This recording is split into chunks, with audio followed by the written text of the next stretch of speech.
Hi, welcome along to AFTV. We are here for another super fan debate.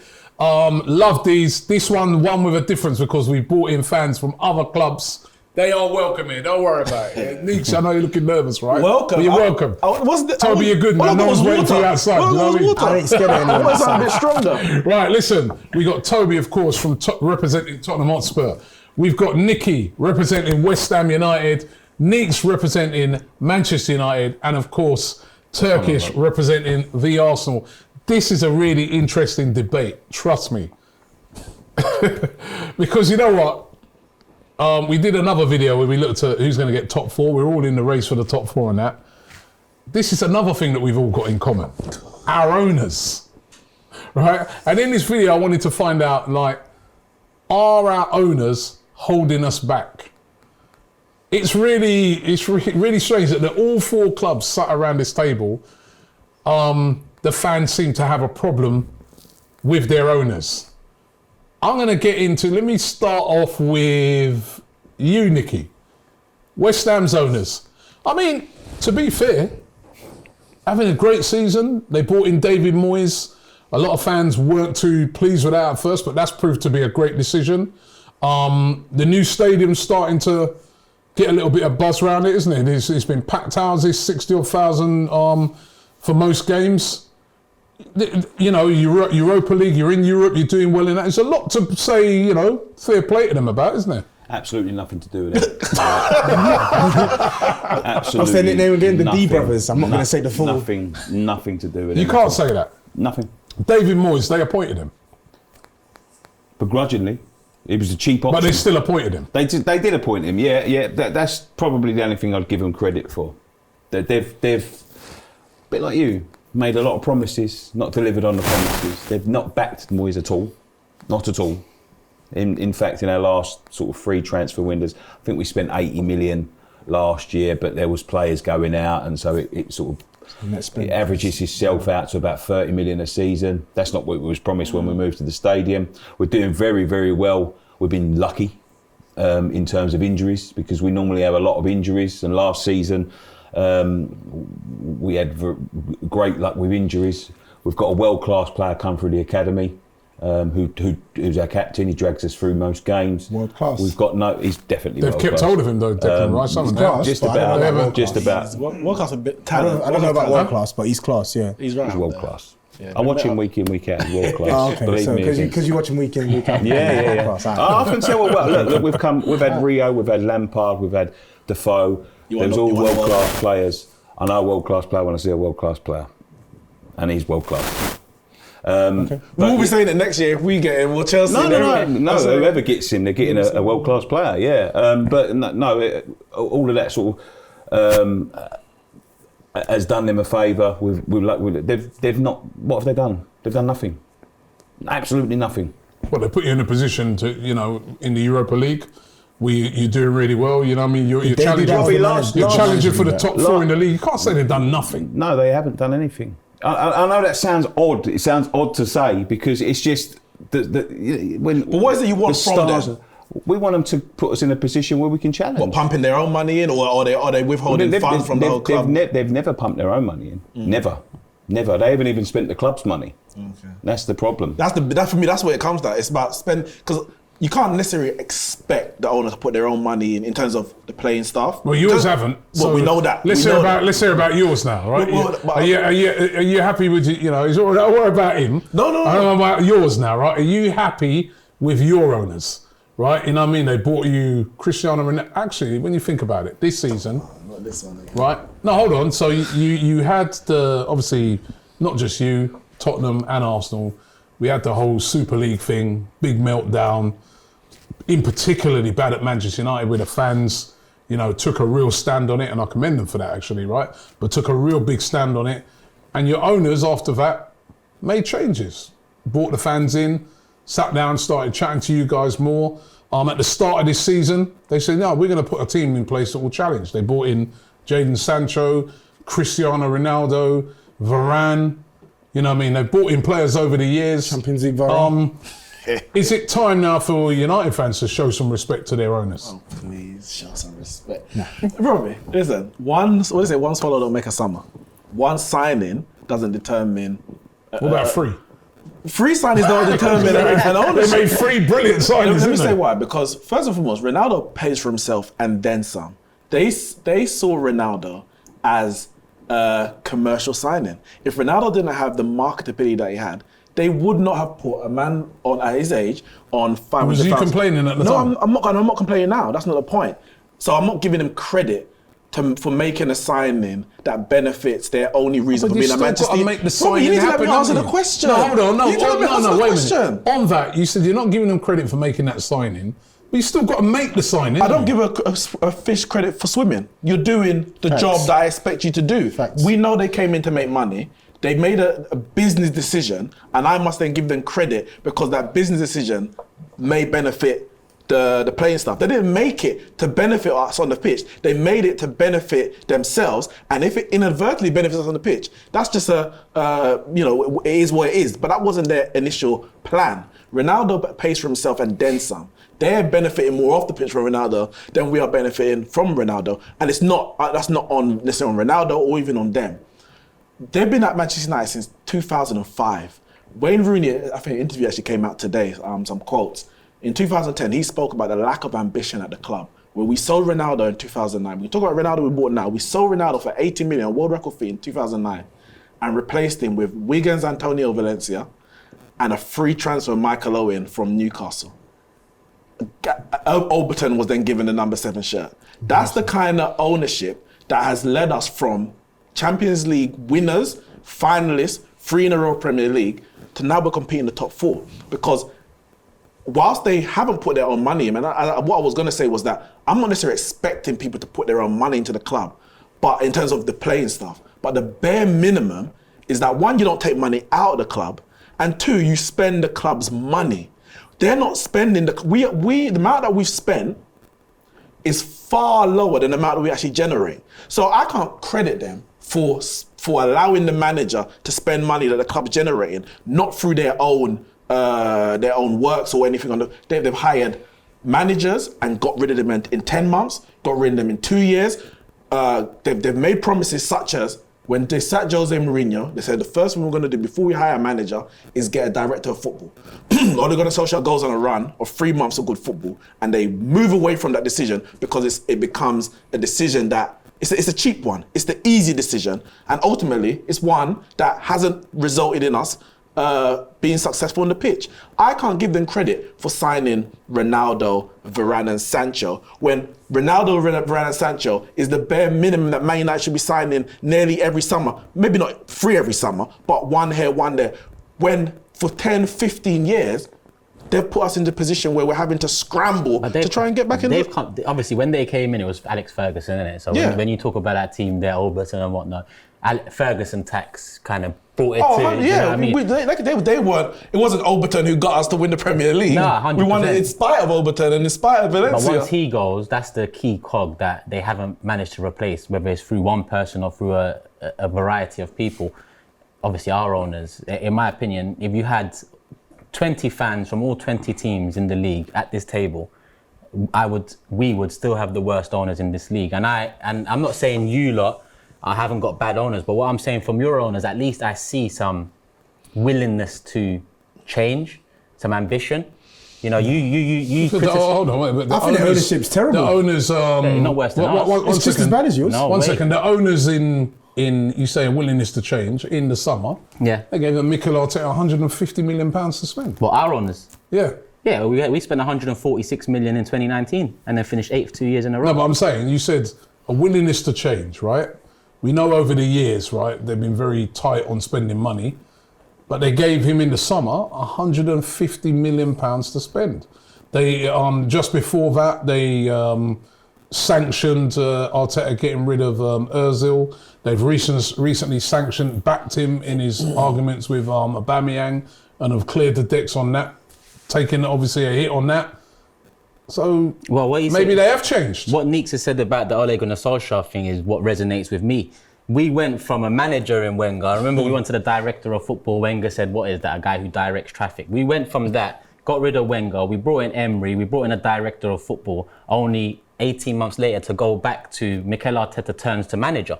From head coach to manager. From head coach back to manager. So similar to when Ole had that 3 months or 2 months of success, it was like, let's abandon what we thought we was going to do. Let's go in all in with him because he's a club legend. I won't call Arteta a club legend, but Ole is. So it looks like what this ownership has done now with Arteta is just hope for the best. And giving 150 million isn't change. That's not hope for the best. It is. But 150 million is not. You don't give 150 somebody. million ain't that much money. Not No, when for it's you, 6 players. no, For Arsenal, 150 million is a lot. Not That's when a it's lot of money. Not when it's 6 players, it's not. No, okay, not when it's 6 players. Cool. We know that Arsenal squad needs significant revamping in a lot of areas. But when you compare your situation to Man United's situation, their ownership began with the Glazers buying Man United with debt. They've used Man United. They've used Man United to clear their own books. So fair enough. They ain't cleared it. We've got like 500 million left. Snap, because we've got 500 million debt But the thing because is- Kroenke added 100 million debt onto us last year. So 150 million he gave us to spend. And but he cleared the bought 100 stadium million debt. No, that's Don't all. point at me, I never give But it to anyway, you. It's all myths. You get what I'm saying? Even if it's all myth, but Man United, when you look at it, since Ferguson, they have been a hot mess. Like they are aimless. Money's always gonna be there at Man United simply because they are a juggernaut at making money. They make a ridiculous amount of money. So money is always gonna be available to be spent. But their decisions with that money and without the money has been ridiculously bad. When you look at the infrastructure as well, how many times we hear the jokes about Old Trafford? Big Steve talking about the stadium. I've been to Old Trafford probably like 5-6 times. The stadium is a dump. It's crap. Yeah. Carrington, no revamp. We've seen in the last probably 4 or 5 years, Leicester have opened a new training ground. Man City did one probably about 4 or 5 years ago. I'm trying to remember who else. Liverpool just moved into one. We did one in 2012. Man United are the biggest club. But in the let me ask you guys something. In the last 9 years since You see Ferguson, our training ground. We've got porta cabins. since Yeah, but Ferguson, you're Poxy though. we are Poxy, You're Tim yeah. Pop. since Ferguson joking. left United, out of the 9 seasons that there's been, I look at 4 of those summers, at least 4 of those summers, where we as fans, including Man United fans, would have looked at that summer and said, we're back. Yes. So isn't that the owner's job to, in the summer transfer window, to give the fans the feeling, whether it hasn't worked, that's hindsight. At the time when Varane, Sancho and Ronaldo come in, even us lot, we thought Man United, we not win the league, but we thought they're strengthening. Yeah. We was wrong. But can we now say, well, the club just wasted But money? no, but it's not about the money. But the thing is, Man United, it's not about the money. Like Man United, there has been money to be spent. It's the decisions that they make with the money and the decisions that they make. Hold on. Same. Let's talk about your mob, yeah? Because you're talking a lot about Man United. The best right? owners on this table. Now, I agree. The best Now, owners on this agree. table. Have you got Why is he here? There's giving you a great new owners. stadium, new training ground, Yep. various managers, The seat at the big right? 6. But good owners? Because I always hear your fans going on at Daniel Levy and Enoch, never happy with them, but are they good owners or what? Not do you right think? now. No, they're not good donors. No, they're not. Even Conte coming in proactively. I know in the summer it's you not look at should have proactive been though. done. But Conte coming in proactively, Conte coming in and proactive. It's Would an have been summer. oxymoron. It doesn't make sense because it's not true. He came in as a reaction to a poor decision which they made to hire Nuno Espirito Santo when everyone knew that it was never going to work at Spurs because he's not good enough to coach the group of players that we had available. It was never going to work. Everyone could see it but them, but yet they go ahead and go for the cheaper option and it cost us. It set us back 5 months of nothing. 5 months of nothing. And now we're here in January now. Imagine if they'd got Conte in the summer and actually signed some better players. Imagine the position that we'd be in now in February. So for me, with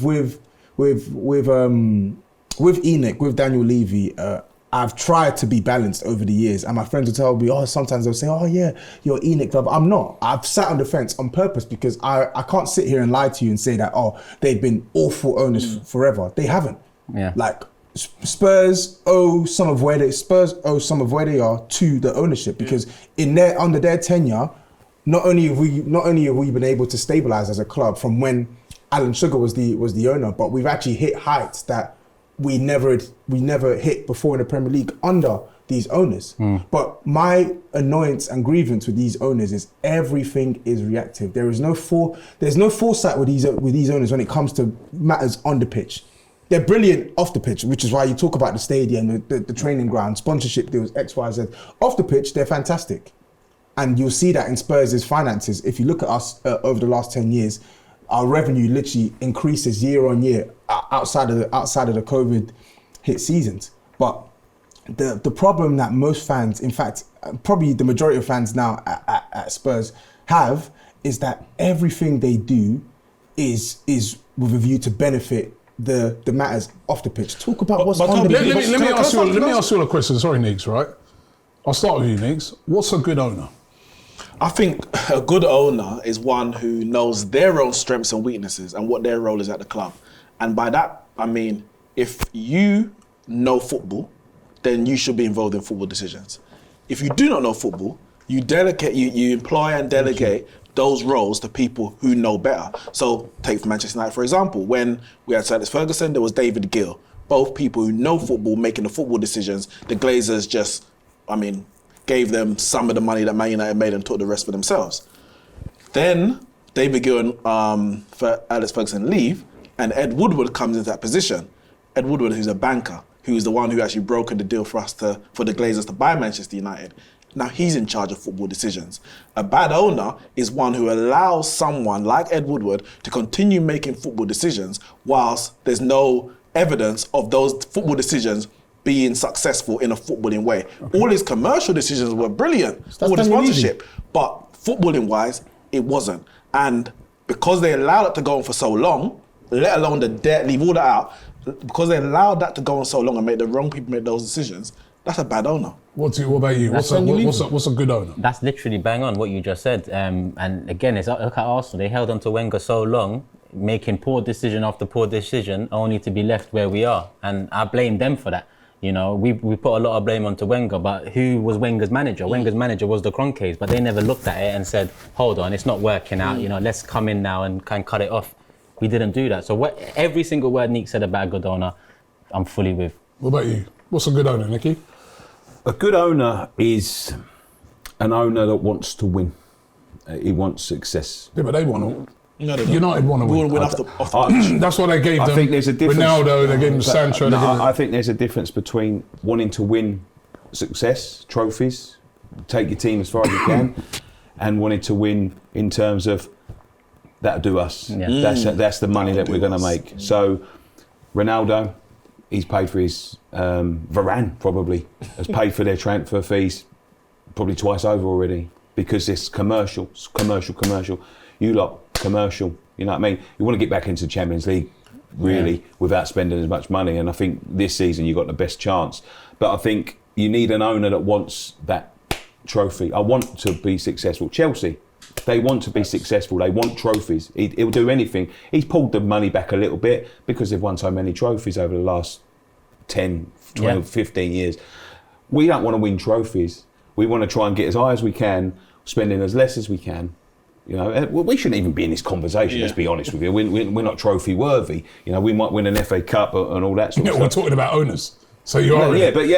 So I am in a but in terms of, an owner, you want an owner, the owners that just come in at Newcastle, don't want to win trophies. That's ego. Yeah, but that's a bit unfair, isn't it? Comparing it to them because it they've is got unfair. unlimited money. But so has Chelsea, so has Man City. That is what you've got to call as good owners because they want success. We want to get as high up in the league as we can, spending the least we can because it generates more money. The same as them. They want Ronaldo, Varane because they sell shirts and they sell photographs outside with the Premier League trophy. I think Champions League is Tottenham's. They had that couple of years where they was gonna be sort of challenging for the title, just because there was a lot of transitions in other sides. But that'll do them now, getting in the Champions League, and I think you're the same. What about you? What's a good owner for you? One who resonates with the fans and wants to win. Literally. It's a difficult job, isn't it? It's not easy. It's not easy because you got on the one hand. You got to balance the books. You don't want to be in there like a derby. You got to balance your books, or a Leeds United all those years ago where they went down and it just recently came back. Yeah. So you've got to balance the books. You've got to be sensible with that from a business point of view. You've also got to be great commercially, so that could be something that could piss off the fans because if you might be doing some like at Arsenal at the moment, every minute there's a new kit coming out. We're all slagging them off, but it makes commercial sense if people are buying it, right? It does. So you need to be good commercially, and then, as I said, you've got to balance the books. All right, you want to buy in the biggest players, you want to get, but then you've got to balance the wages and stuff. It's not an easy job, is it? Nah, of course it's not easy, but I think when you look, there are some owners that they acknowledge that those areas that you mentioned are difficult, but they never take their focus off the pitch. They very rarely take their focus off the pitch, and that is my biggest grievance with these so-called owners. They can see something that's literally about to collapse, and they'll do nothing about it until it's too late. And honestly, that is my pet hate at Spurs, and it's been like that for the past 5 years. We've got these owners that have great foresight, great business acumen, but yet the football side, you can clearly see this thing is about to collapse, and you don't want to do anything about it until it's too late. But Toby, I was going to ask, 'cause you mentioned about Spurs being reactive. And when you had Paul Mitchell as your sporting director, or whatever, Scout, yeah. And he was working obviously with Pochettino. And I don't think him and Pochettino really got on. They did. Oh, they did get on. They did get but on. when he left, it seemed like your transfer policy or the transfers, there was a much lower success rate after he left compared to when he was here. And I don't know if not replacing him until now you got Paratici. That seems to be one of the big issues, because you were going up the league and challenging more and more, and then you got to like the Champions League final. I think he maybe left even the year before, but you got to the Champions League final, and then it seemed to be a very scattergun approach in terms of who you're selling, who you're buying, what the direction the club was going in. So initially it used to be, and I think it's a balance of them being reactive and them sort of still trying to work with what worked for them initially when they took over at Spurs, because for the first 10 years of their tenure, the policy was clear. Spurs buy like young, talented, preferably English players, and then we sell them on a big profit, and we use that money to reinvest into our team. I think you have to be honest. I think that's a big part of being the best owners in the league? Leicester. Yeah. They do everything in their power, not only to try and do what they can, and they're very honest with their approach. You know, You get free beer as well. yeah, but they do everything in their power to try and be honest with the fans, to try and do everything they can to make them successful, and they treat the fans well. They treat them really well. They're very honest. They're very open. They give a little bit back, and they want to win for the fans. Yeah, and that's a good point, because their fans are always bigging up their owners. Yeah. They're one of the only fans that do. Yeah, Fantastic. And they've won like two trophies in the last what, like 5-6 years? Yeah. For a club like Leicester, that's huge. I mean, one of them is the Premier League trophies. And I'll tell you, I've been to their training ground. It's unbelievable. Yes, You they do everything in their power to make their team as successful as they can be, and that's not just for commercial reasons. No. That's because they want to give the fans something to keep on coming. They invested in the city, the area, the area, which is what Spurs are doing. When you look at the area, they're trying to knock down a couple more buildings. They're basically trying to regenerate that area, which is good. But I think again, when you see these owners, I think they're ticking boxes. They've got no real interest in doing that. They just have to do it because it looks good on paper. I think with Spurs, they had to. That was part of the agreement, and rebuilding the stadium. And ours definitely were, because everyone on this table paid for ours. But that is it. Well, you know, I'm gonna wrap it up now, right? I'm gonna go around the table and ask, who, in your opinion, has the worst owners in the Premier League? Toby. he used to be Newcastle. So, I agree, it did. Used to be, not no more. You know who it is, bro. You know what we was when you was growing up. You know the pain you went through in school, and now look. It's not you. It's not you. It's, How can it not be? Maybe Watford. Oh, come on, Tobes. Come on, Tobes. What was Watford before and what was Watford after? The same thing. They sack managers at every Yeah, but who are they? Before and after those managers and owners, who are they? Listen, Arsenal was top boys. We was at the top of the European football. Okay, let me be honest. I would say it's probably between Man United or Arsenal. I'd say ownership. All right. Yeah, for me, between Man United and Arsenal. For me personally, as a Man United fan, I'm going to say Man United because I feel it more. I think where we fought, just before we had a top four debate, including Arsenal. No disrespect to Arsenal, but we were European champions before and even since the Glazers come in. That's where we've fallen from to just talking about whether we're going to play Champions League football next year. So I would say the Glazers, without a shadow of a doubt. But Nicky? Arsenal are not too far behind. It's between us and you. I'll be honest, because I think we're in a very similar boat. It's new. I would say ours, just, and I'll give you the reason why, is that we had a very similar sort of transition from our old stadium to the new stadium with promises of success and all of this sort of thing. Your owner said to you, look, it's going to take us 10 years to pay this debt off, but once we do, it's going to give us the power. We didn't even have a debt. There's no excuses for our owners, none.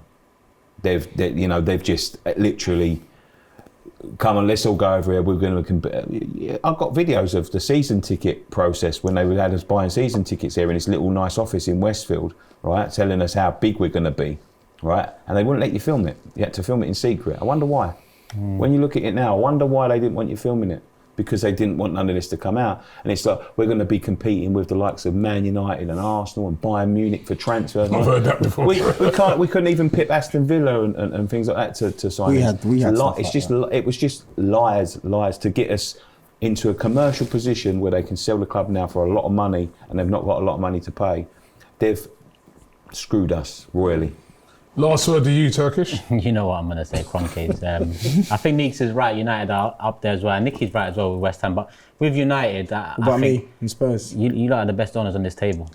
But we don't. Best owners in the league. Best owners in this table, maybe, but they're not good owners right now. Well, you're the reason Tottenham are in the Big Six. No, the reason Tottenham it's are not where they down are to is them. the owners. No, Yes, it is. Pochettino. They're not. That's not Who happening. hired Pochettino? Yeah. So.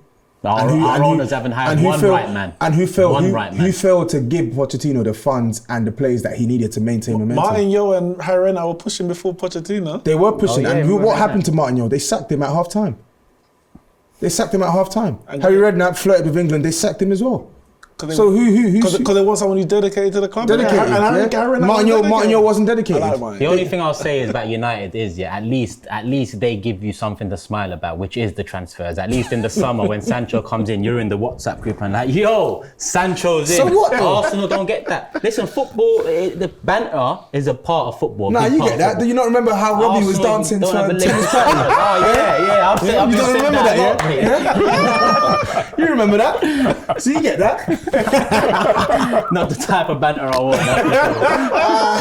But yeah, that's the difference. I think at least they try. And you might not say try, you think it's smoke screen, but outside looking in, I'd love names that Man United have got over the years. Arsenal don't even have that. And with Nicky, it kind of resonates that, I understand what he's saying completely. West Ham, we might look at them lucky to be where they are now through a wise decision, or maybe one that fell on their They lap. sacked him. Yeah, firstly, yeah. They sacked him and then lucky to get But him similar, back. Arteta was our choice because he was the cheapest. So, how much credit can you give for an owner that makes a choice based off of that? I don't think it's their, credit to give. But yeah, Kroenke's by far. All right, guys out there, listen, you've heard of not many great owners on this table, right? But are we overreacting? No. Because at the end of the day, these are all top clubs. So are we whinging and moaning for nothing? No. It ain't exactly Berry, is it? You know what I mean? So, we want to hear from you guys in the comments. Are our owners taking us back? Are they not doing a great job? In the case of Arsenal, as you know, the Kroenke's been very controversial over the years. Are they taking us back? What about West Ham, Man United, the Glazers? What about Enoch at Tottenham? Who's got the worst owners? Want to hear from you guys. Don't forget to like this video and to subscribe here to AFTV. Going to put a link in the description of all of these guys' channels. Thank you very much to Neeks, Man United, thank you. to Toby, Tottenham, and also to Nicky from West Ham, and of course Turkish here on AFTV. Let us know in the comments. Thanks for this super fan debate, and I'll see you on the next one.